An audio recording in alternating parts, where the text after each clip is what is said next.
سے ہمیں یہ سبق ملتا ہے کہ اللہ کا رحمت کا دروازہ ہمیشہ کھلا ہے۔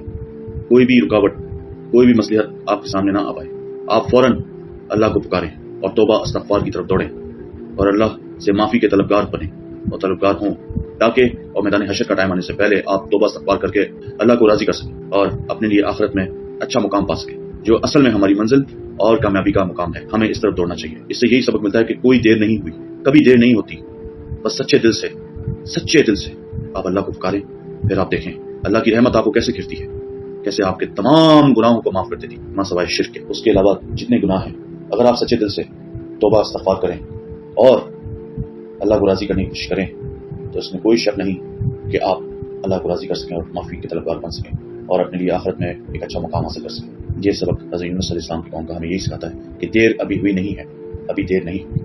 وَنَحْمَدُهُ وَنُصَلِّي عَلَى رَسُولِ الْكَرِيمِ أَمَّا بَعْدُ أَعُوذُ بِاللَّهِ مِنَ الشَّيْطَانِ الرَّجِيمِ بِسْمِ اللَّهِ الرَّحْمَنِ الرَّحِيمِ رَبِّ اشْرَحْ لِي صَدْرِي وَيَسِّرْ لِي أَمْرِي وَاحْلُلْ عُقْدَةً مِنْ لِسَانِي يَفْقَهُوا قَوْلِي آمین ثم آمین یا رب العالمین۔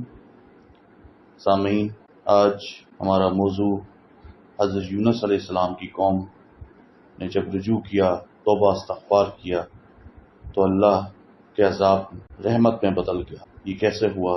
قرآن کی روح سے آئیں اس کو سمجھتے ہیں۔ اعوذ باللہ من الشیطان الرجیم، بسم اللہ الرحمن الرحیم، سورہ یونس آیت 98۔ بس کیوں نہ ہوا کہ کوئی بستی ایمان لاتی کہ اس کا ایمان اس کو نفع دیتا یونس کی قوم کے سوا۔ جب وہ ایمان لائے تو ہم نے ان سے دنیا کی زندگی میں رسوائی کا عذاب ٹال دیا اور ان کو ایک مدت تک بہرہ مند ہونے کا موقع دیا۔ حضرت یونس علیہ السلام عراق کے قدیم شہر نینوا میں بھیجے گئے۔ انہوں نے وہاں تبلیغ کی مگر وہ لوگ ایمان نہ لائے۔ آخر حضرت یونس علیہ السلام نے پیغمبروں کی سنت کے مطابق ہجرت کی۔ وہ یہ کہہ کر نینوا سے چلے گئے کہ اب تمہارے اوپر خدا کا عذاب آئے گا۔ حضرت یونس علیہ السلام کے جانے کے بعد عذاب کی ابتدائی علامتیں ظاہر ہوئی، مگر اس وقت انہوں نے وہ نہ کیا جو قوم ہود نے کیا تھا۔ انہوں نے عذاب کا بادل آتے دیکھ کر کہا کہ یہ ہمارے لیے بارش برسانے آ رہا ہے۔ قوم یونس علیہ السلام کے اندر فوراً چونک پیدا ہو گئی۔ سارے لوگ اپنے مویشیوں اور عورتوں اور بچوں کو لے کر میدان میں جمع ہو گئے اور خدا کے آگے عاجزی کرنے لگے۔ اس کے بعد عذاب ان سے اٹھا لیا گیا۔ جس طرح ظہور عذاب سے پہلے کا ایمان قابل اعتبار ہے، اسی طرح وقوع عذاب کے قریب کا ایمان بھی قابل اعتبار ہو سکتا ہے، بشرطے کہ وہ اتنا کامل ہو جتنا کامل قوم یونس کا ایمان تھا۔ اور اگر تیرا رب چاہتا تو زمین پر جتنے لوگ ہیں سب کے سب ایمان لے آتے، پھر کیا تم لوگوں کو مجبور کرو گے کہ وہ مومن ہو جائیں؟ اور کسی شخص کے لیے ممکن نہیں کہ وہ اللہ کی اجازت کے بغیر ایمان لا سکے، اور اللہ ان لوگوں پر گندگی ڈال دیتا ہے جو عقل سے کام نہیں لیتے۔ تیرا رب چاہتا تو سارے لوگ مومن بن جاتے۔ کا مطلب یہ ہے کہ خدا کے لیے یہ ممکن ہے کہ انسانی دنیا کا نظام بھی اسی طرح بنائے جس طرح بقیہ دنیا کا نظام ہے، جہاں ہر چیز مکمل طور پر خدا کے حکم کی پابند بنی ہوئی ہے، مگر انسان کے سلسلے میں خدا کی یہ اسکیم ہی نہیں۔ انسان کے سلسلے میں خدا کی اسکیم یہ ہے کہ آزادانہ ماحول میں رکھ کر انسان کو یہ موقع دیا جائے کہ وہ خود اپنے ذاتی فیصلے سے خدا کا فرمانبردار بنے اور اپنے اختیار سے وہ کام کرے جو بقیہ دنیا بے اختیاری کے ساتھ کر رہی ہے۔ جنت کی ابدی نعمتیں اسی اختیارانہ اطاعت کی قیمت ہے۔ کوئی شخص خدا کے اذن کے بغیر ایمان نہیں لا سکتا۔ کا مطلب یہ ہے کہ موجودہ دنیا میں کسی کو ایمان کی نعمت ملے گی تو اس طریقہ کی پیروی کر کے ملے گی جو خدا نے اس کے لیے مقرر کر دیا ہے۔ موجودہ دنیا میں ایمان کو پانے کا راستہ یہ ہے کہ آدمی ایمان کی دعوت کو اپنی عقل کے استعمال سے سمجھے۔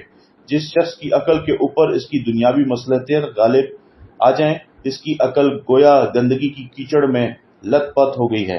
ایسے شخص کے لیے اس دنیا میں ایمان کی نعمت پانے کا کوئی سوال ہی نہیں پیدا ہوتا۔ اس سے ہمیں یہ سبق ملتا ہے کہ اللہ کا رحمت کا دروازہ ہمیشہ کھلا ہے۔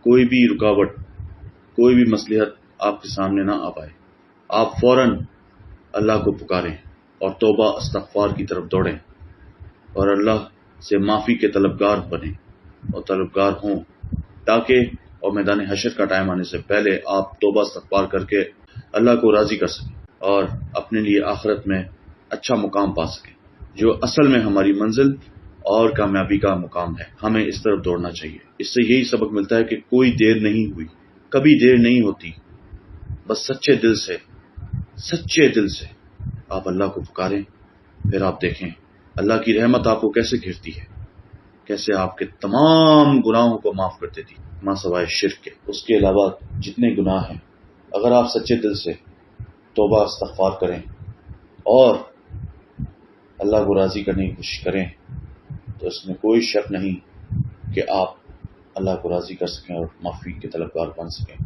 اور اپنے لیے آخرت میں ایک اچھا مقام حاصل کر سکیں۔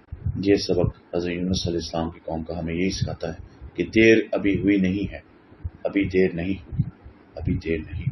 آئی ہوپ کہ آج کی ویڈیو آپ کو نالجیبل اور اچھی لگی ہوگی۔ یہ میں نے سب تذکیر القرآن مولانا وحید الدین خان صاحب کے تذکیر القرآن سے لیا ہے۔